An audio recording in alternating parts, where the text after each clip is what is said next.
Chers amis, bonjour. Aujourd'hui, samedi de la deuxième semaine de Pâques, nous fêtons Saint Marc l'évangéliste. Notre méditation porte sur la finale de l'évangile de Marc, chapitre 16, versets 15 à 20. Missionnaire d'aujourd'hui. En cette fête de Saint Marc, nous méditons sur le mandat missionnaire des disciples. Comme l'a dit le pape François dans Evangelii Gaudium, tout baptisé est un disciple missionnaire. Sa mission s'inscrit dans celle du Christ, continuée par l'Église depuis les apôtres jusqu'à nos jours. Chaque baptisé, quelle que soit sa fonction dans l'Église et le niveau d'instruction de sa foi, est un sujet actif de l'évangélisation.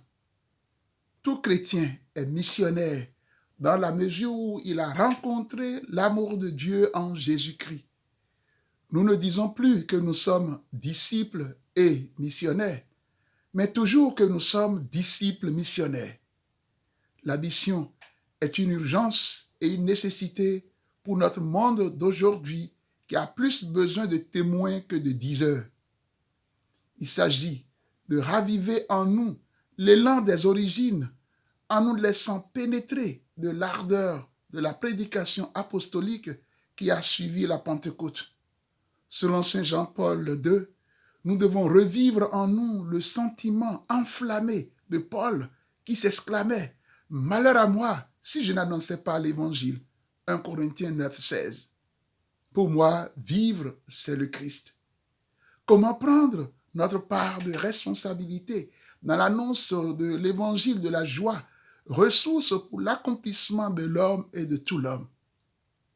Imitons le Christ qui, selon le pape Paul VI dans Evangelii Nuntiandi, annonçait le royaume par une prédication infatigable, par des signes évangéliques innombrables, de telle sorte que ces signes achèvent, complètent en acte ou en pratique.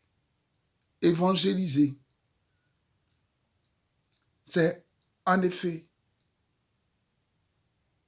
la grâce et la vocation propre de l'Église, son identité la plus profonde, car elle existe pour évangéliser.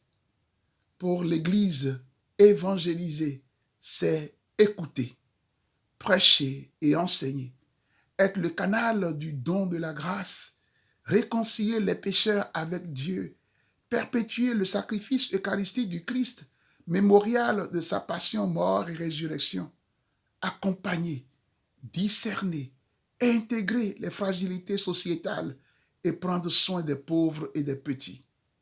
Concrètement, en cette période de crise écologique, sanitaire, sociale et économique, le ressuscité nous invite, à en croire le pape Benoît XVI, à montrer le chemin de la vraie vie, le chemin du bonheur, l'art de vivre selon l'esprit des béatitudes.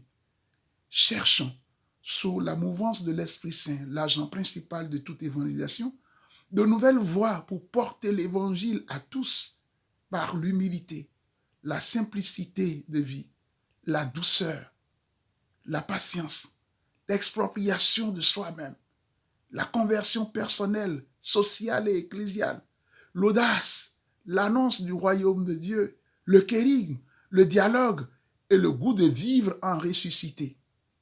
Marchons sur les traces de la Vierge Marie et des saints pour proclamer et témoigner de la bonne nouvelle du salut. Alléluia.